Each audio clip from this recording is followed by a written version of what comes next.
Hey there everyone, welcome back to Utility Sports. So excited for this video as we're going to dive into yet another trade guide here, and this one is focused on the San Antonio Spurs, who, listen, I know they're off to a really tough start of Victor Wembanyama's career. I know a lot of people are hitting the panic button and say, oh my goodness, what's going on? What's going on with Wembanyama? What's going on with the Spurs? Why aren't they winning any games? Have faith, be patient. That's all I'm going to say about that. If you guys are new to Utility Sports, make sure to leave a like, subscribe to the channel for more content like this. Make sure to go give us follows down in the socials, down in the description. My own Twitter is in there, as well as the Utility Sports Twitter, Utility Sports Instagram, and our Discord server. So a lot of great stuff to be a part of. And let's not waste any more time. Let's jump into our video preview here. What are we going to look at in today's video when it comes to this trade guide for the San Antonio Spurs? Well, first of all, we're going to talk about the future Spurs draft picks. We're going to give kind of an overarching synopsis of what this Spurs team has to work with, what picks do they have at their disposal, and what does the long-term future look like of this team because of that. Then off of that, we're going to look at the current team situation. We're going to discuss some of the things going wrong, but most specifically focus on the things going right, because there are a few things that are very, very noteworthy about the way that this team is going to be constructed and built moving forward. We're then going to look at the Spurs multi-year cap table. We'll look at what's on the books for the Spurs, not only this season, which is super important in terms of the expiring and short-term contracts, but then we'll also look at future contracts. What does Keldon Johnson's money look like? What does Devin Vassell's money look like? And we'll talk about how that's going to impact the Spurs roster building moving forward. We're going to look at some of those tradable players, some of those shorter-term contracts. We'll maybe even discuss some trade targets. Is there any way that the Spurs go out and buy this trade deadline? I know that's a weird, fascinating topic, but maybe, just maybe, if the right package opens up, maybe the Spurs would entertain it to build long-term around Victor Wembanyama. And then the real question is to win or not to win. And again, we're just going to end this video talking about the Spurs direction, where they're headed, what's going on with them. And let's jump into it now with the future draft picks that the San Antonio Spurs have. And the most important thing is they have all of their own future first-round draft picks, which means being bad is okay. You're going to get a couple top draft picks throughout the next couple of years. Now, I know the overall theme of the 2024 draft that everyone keeps spewing is, oh, it's a weak draft and it's not very good, there's no true top player. I'm going to tell you right now, there's plenty of players in this draft that can help San Antonio in their long-term rebuild around Victor Wembanyama as they look to get players that fit next to him. Alex Sarr could be an excellent fit. Nikola Topic could be the point guard of the future here potentially in San Antonio. Depending on where they land, there's a lot of players that could be really valuable. Zachary Risa-Sher, another example of a guy who right now overseas is having a really good season, shooting about 47% from threes, about 6'9", 6'10". So you're looking at a big, lengthy wing who can really shoot the basketball. So regardless of where San Antonio falls in the draft, whether that's pick 1 or pick 5 maybe, you're looking at a real chance to get a good player in the door and a good player who's going to complement your already existing core. Then on top of that, they own the Raptors 2024 first round pick that comes from the Jakob Poeltl trade. It's top 6 protected this year, next year, and in 2026. If it doesn't convey in any of those 3 years, then you're looking at an asset that becomes a 2026 second rounder. But given where the Raptors are currently at, we'd likely see a Pascal Siakam trade this year. My expectation is that will not really impact this pick too much. My guess is that pick probably does convey this year, and it's probably going to be somewhere around 7, 8, 9, maybe 10. We'll see. It depends on what happens on the stretch, but the Raptors have been so-so. They didn't completely sell off when they traded OG Anunoby, so we'll see where that pick ultimately lies, but it's a good asset to have if you're San Antonio. Then looking at what else they own, and it's a lot due to the DeJounte Murray trade. Honestly, the DeJounte Murray trade really set up the Spurs.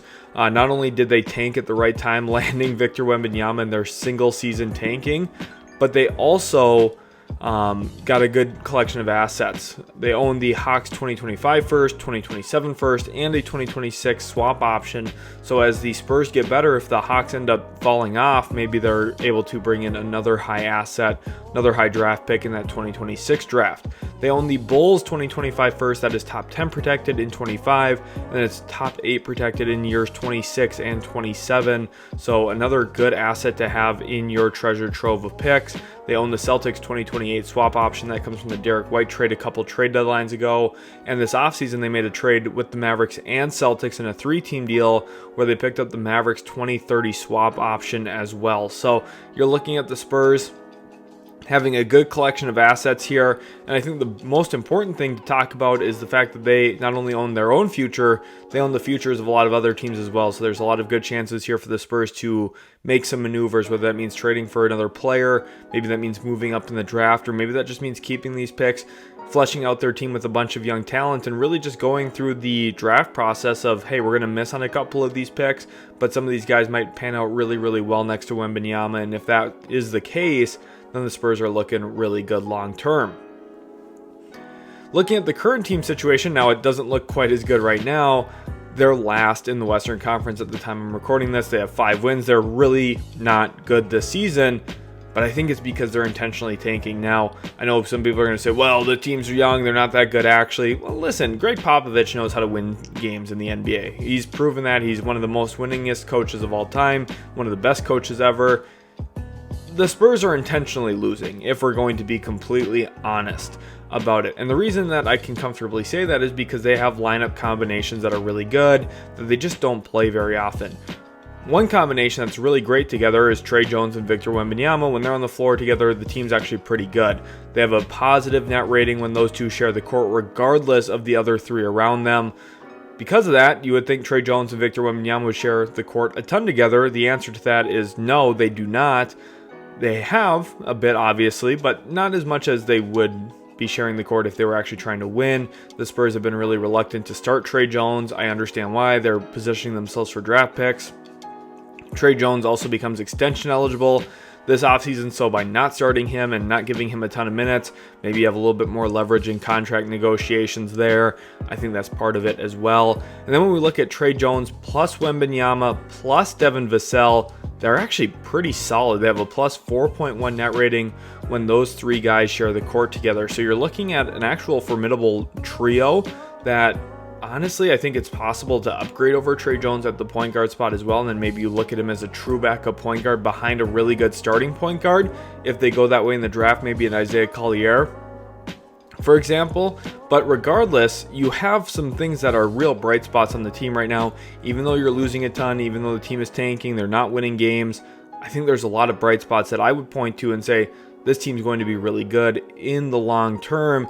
And it's because they're taking a long-term approach. And I want to compare this to the Dallas Mavericks from a few years ago when Luka Doncic was a rookie there in Dallas. And during Luka's rookie season, the Mavericks completely stripped down the whole roster, but it wasn't necessarily in a, hey, we're rebuilding kind of way.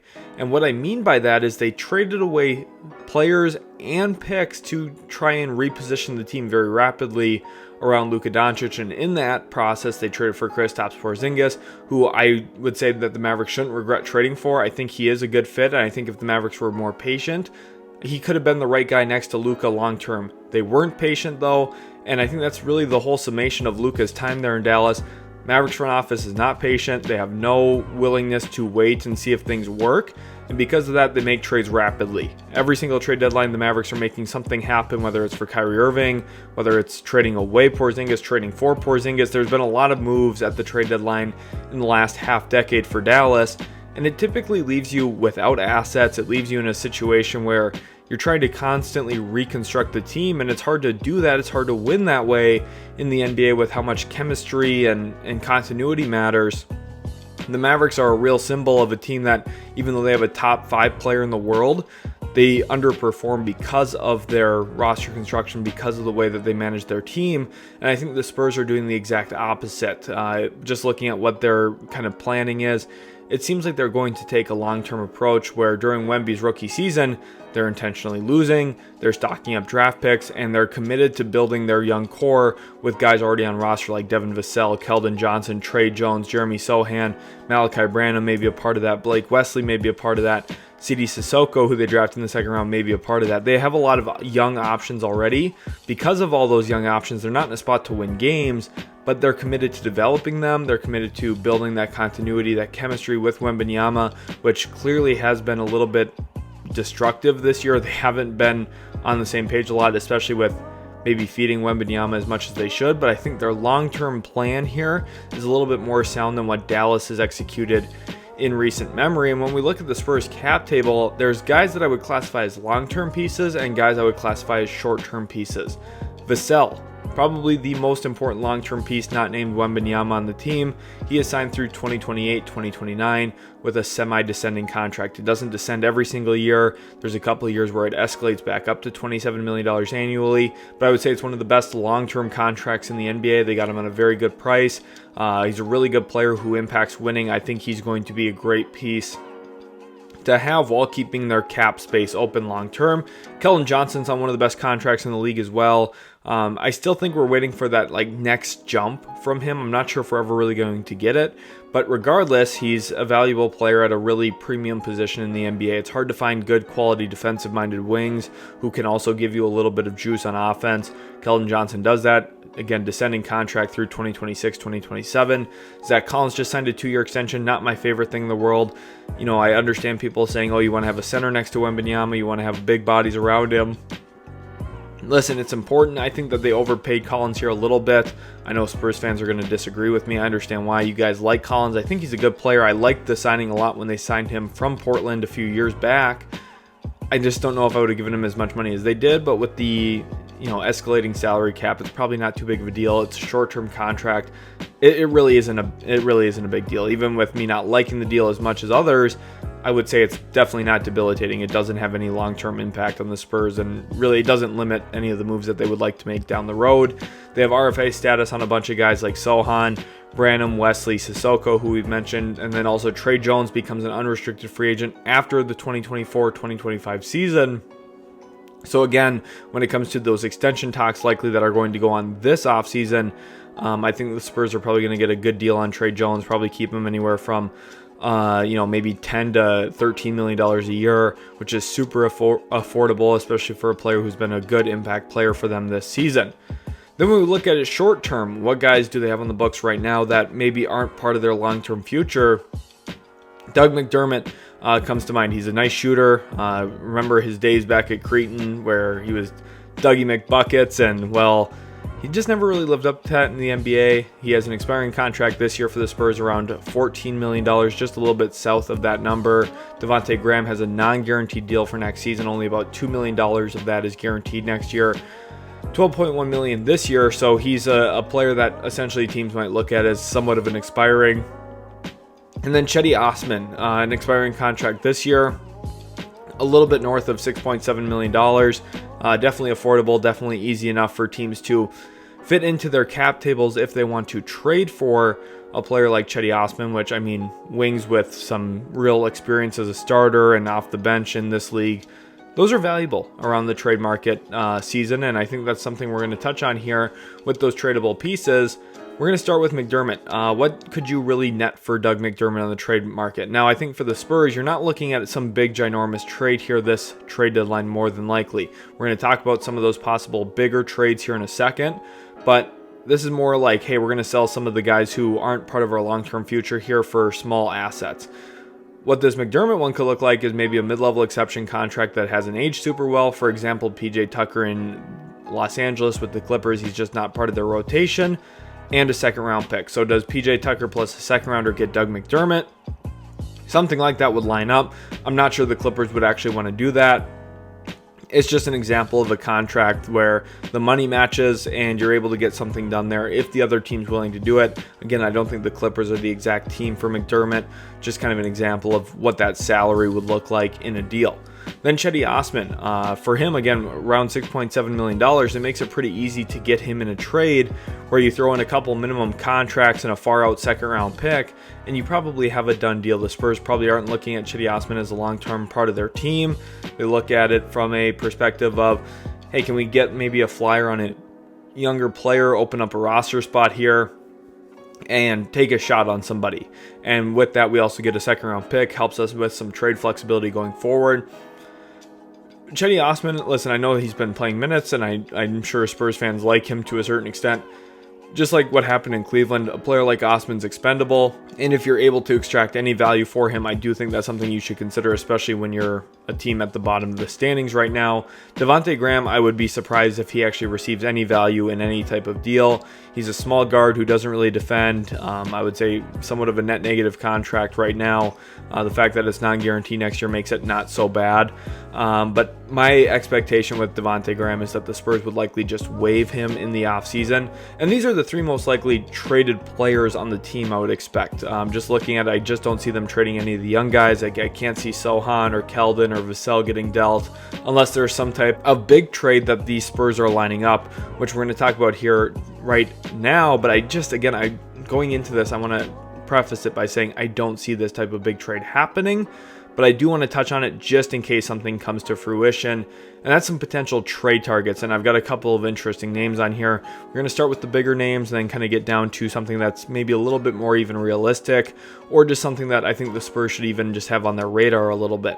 The first one I want to touch on is Trae Young. There's been a lot of rumors and speculation that Trae Young might become available. The Atlanta Hawks are having a really disappointing season. He is putting up a ton of points every single night, about 29 points per game. He's also averaging double-digit assists again this season. Trae Young's a fantastic player. I know a lot of people are going to say, well, defensively, he's got his shortcomings, and he definitely does. Trae Young is not a perfect player. He's not a top 5, not a top 10 player in the world, but he's really talented and he puts up a lot of numbers. And I think for a team like San Antonio, if there's a way that you could get involved in Trae Young, if you're looking for a point guard who's a table setter for a guy like Victor Wembanyama, I think Trae Young could be a really good option because of his ability to stretch the defense. He's really ball dominant, which maybe is the reason why the Spurs wouldn't want to do this. You're still trying to mold Victor Wembanyama into your franchise superstar player. Do you want to commit to Trae Young running a bunch of pick and rolls every game? And the answer is probably not, which is again why I don't think this is very realistic. But maybe, just maybe, the Spurs could get involved in something like Trae Young. I think he and Wembanyama would be a really interesting combination as Wemby kind of grows into a short roll guy, play a little bit more like Embiid, play a little bit more like Jokic, maybe a little bit more like Gobert as a screener. You're looking at a really dynamic combination there. DeJounte Murray, now that's the fun one here. A reunion back to San Antonio, is that something Spurs fans would even entertain? Would they be interested in seeing DeJounte Murray come back if the price is right? And to me, if I'm the Atlanta Hawks and I can get a trade back with the Spurs and regain my draft picks back, that's something I would like to do. And Spurs fans might say, well, whoa, why would we do that if we already felt good about making the trade in the first place? Well, you guys already did the dirty work. You traded away DeJounte Murray, tanked for a season, and you got your generational prospect.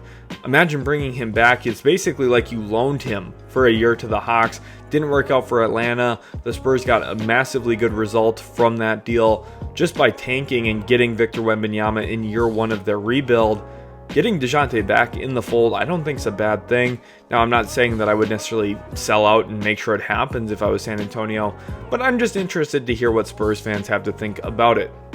Now, here's some other players that I think are a little bit more realistic, a little bit more attainable for San Antonio. Spencer Dinwiddie could be a nice short-term asset for them. He's an expiring contract this year, but maybe you're able to keep him around long-term. He's been a really nice kind of combo guard throughout his career, playing off of stars like Luka Doncic in the past, but also playing as a lead guard or on-ball role at times has been really good for his career as well.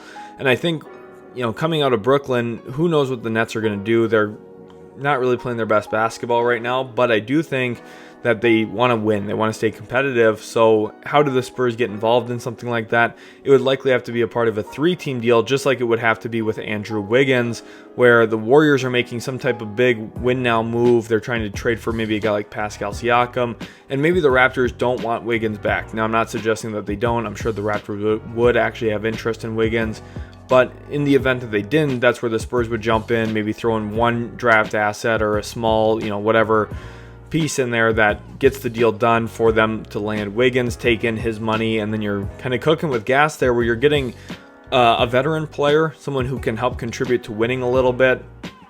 Doesn't drastically change what your franchise looks like. You're still going to be in tanking, rebuilding mode. But if you can get good talent for relatively cheap on the trade market, that's something you should be involved in. And I think Wiggins would be an interesting get for the Spurs. Think back to his days in Minnesota as a high-volume scorer.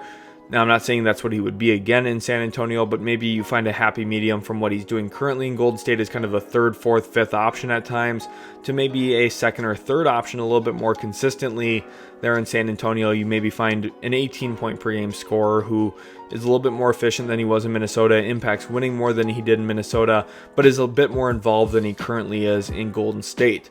Then you look at some younger options, some former lottery draft pick guards that I think could work as well in San Antonio. The Detroit Pistons have been terrible this year. Of course, their 28-game losing streak recently snapped, but Jaden Ivey just has not really found a consistent role in Detroit. Now he's been leaned on a little bit more and more lately as Monty Williams has tried to actually, win games. I think Ivey's a really good guard. I think Ivey's a guard, if you put the ball in his hands a bunch, can create good offense for a team. Now, defensively, he's really woeful. There's a lot of areas he has to get better, especially his point of attack defense. He's constantly off balance, constantly going for steals and reaching. Jaden Ivey's still a little bit of a project. He was just a former top 5 pick 2 years ago. So you're not getting a player who's polished. You're not getting a player who's going to impact winning right now. You're getting a player who 2-3 years from now might be a super impactful player when it comes to winning. And then you're getting a project here in this last one with James Bouknight from Charlotte. He's had some off the court issues. A change of scenery might be really good for him. Charlotte seemingly always has off the court issues. You think about Kai Jones, Miles Bridges, James Bouknight.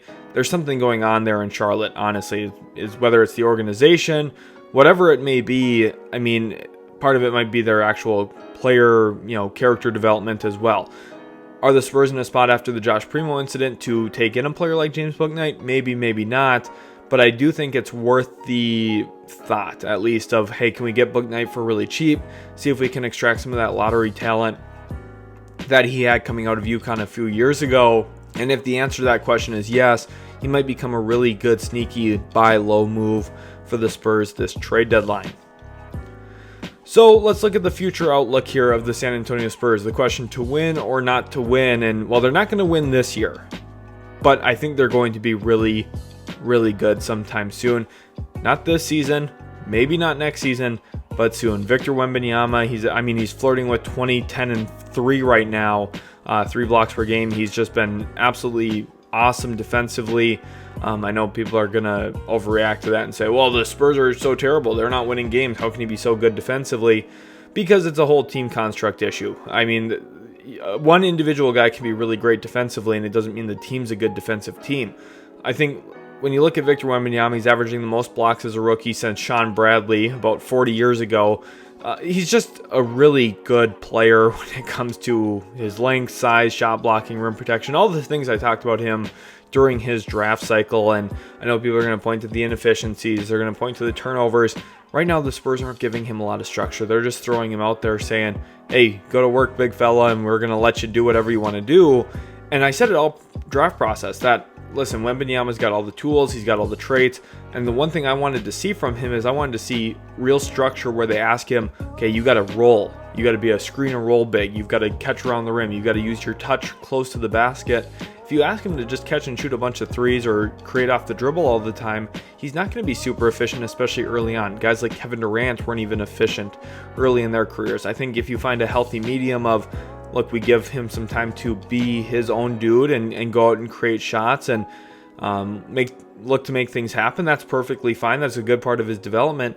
But also, I think the Spurs should start giving him a little bit more of a runway into, look, we're going to give you more lob dunks. We're going to give you more floaters 8 feet away from the hoop. We're going to get you some post-ups off of a flex screen. We're going to do some of those things. And the Spurs, to their credit, have started to do some more of those things as of late as well. But I think the one thing with Pop right now, again, they're not focused on winning. They're focused on seeing what they have with him, focused on seeing, hey, how does everyone fit next to him? How does Sohan fit at point guard? Clearly not well, but they're trying things, and I think there's nothing wrong with that. I think the Spurs are going to be really good long term, and I think Victor Wembanyama is going to be one of those generational players, just like I said, all draft process long. I just want to make sure Spurs fans here on the channel know that I'm not backing off of that. I'm not at all concerned about any of my draft evaluation on him. I trust my eyes. I trust what I've seen for him. I've been watching him for 4, 5, 6 years. You know, I'm a big believer in his game. It's not going to change early in his rookie season. In fact, I'm even more motivated by what I've seen from him because I just think he's a special talent. If you guys did enjoy this video, first of all, make sure to leave a like, subscribe to the channel for more, and then also don't forget to go hit those links in the description. Go join that Discord server. We talk a lot about NBA basketball in there. Go give us a follow on Instagram. Go give us a follow on Twitter as well. Again, my own Twitter link will be in there. I'm an actual NBA reporter. And then also, on top of that, go follow Utility Sports on Twitter. Thanks again so much for watching, guys, and we'll catch you in the very next Utility Sports video.